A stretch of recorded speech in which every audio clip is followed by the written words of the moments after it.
अर्जुन बोले, जो अनन्य प्रेमी भक्तजन पूर्वोक्त प्रकार से निरंतर आपके भजन ध्यान में लगे रहकर आप सगुण रूप परमेश्वर को और दूसरे जो केवल अविनाशी सच्चिदानंद घन निराकार ब्रह्म को ही अतिश्रेष्ठ भाव से भजते हैं, उन दोनों प्रकार के उपासकों में अति उत्तम योगवेत्ता कौन है? श्री भगवान कहते हैं कि मुझ में मन को एकाग्र करके निरंतर मेरे भजन ध्यान में लगे हुए जो भक्तजन अतिशय श्रेष्ठ श्रद्धा से युक्त होकर मुझ सगुण रूप परमेश्वर को भजते हैं, वे मुझको योगियों में अति उत्तम योगी मान्य हैं।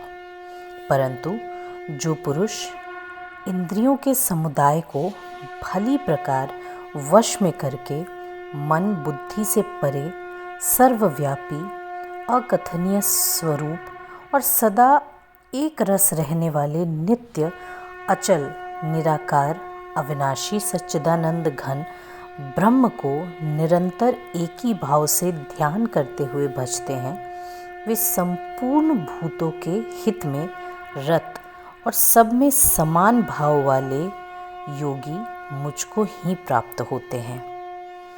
उन सच्चिदानंद घन निराकार ब्रह्म में आसक्त चित्त वाले पुरुषों के साधन में परिश्रम विशेष है, क्योंकि देहाभिमानियों के द्वारा अव्यक्त विषयक गति दुखपूर्वक प्राप्त की जाती है।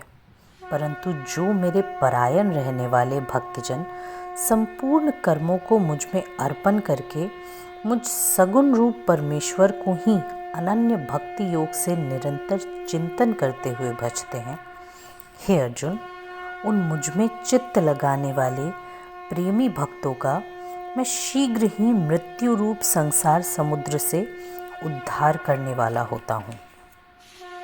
मुझ में मन को लगा और मुझ में ही बुद्धि को लगा, इसके उपरांत तू मुझ में ही निवास करेगा, इसमें कुछ भी संशय नहीं है। यदि तू मन को मुझ में अचल स्थापन करने के लिए समर्थ नहीं है, तो हे अर्जुन, अभ्यास रूप योग के द्वारा मुझको प्राप्त होने के लिए इच्छा कर। यदि तू उपयुक्त अभ्यास में भी असमर्थ है, तो केवल मेरे लिए कर्म के ही परायण हो जा। इस प्रकार मेरे निमित्त कर्मों को करता हुआ भी मेरी प्रतिरूप सिद्धि को ही प्राप्त होगा। यदि मेरी प्रतिरूप योग के आश्रित होकर उपयुक्त साधन को करने में भी तू असमर्थ है, तो मन बुद्धि आदि पर विजय प्राप्त करने वाला होकर सब कर्मों के फल का त्याग कर। मर्म को ना जानकर किए हुए अभ्यास से ज्ञान श्रेष्ठ है। ज्ञान से मुझ परमेश्वर के स्वरूप का ध्यान श्रेष्ठ है, और ध्यान से भी सब कर्मों के फल का त्याग श्रेष्ठ है, क्योंकि त्याग से तत्काल ही परम शांति होती है।